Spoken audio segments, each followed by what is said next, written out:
How to fix air duct blockage on a Roborock.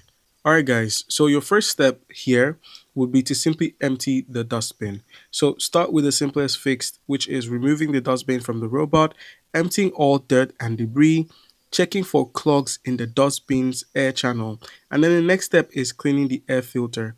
So a clogged filter is the most common cause of air duct blockage errors.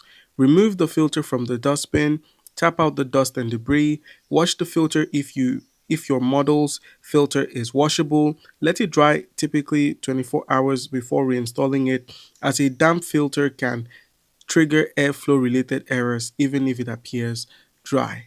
And then next, simply check the air ducts. So check and inspect the air passage between the dustbin and the suction motor.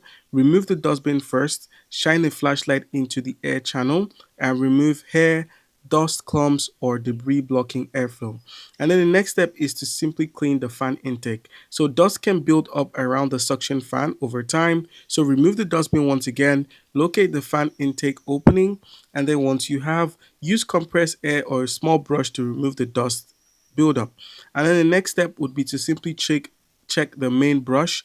Hair wrapped around the main brush can reduce airflow and suction, and as such, remove the main brush cover. Then take out the brush, cut any tangled hair or threads, and then reinstall the brush securely.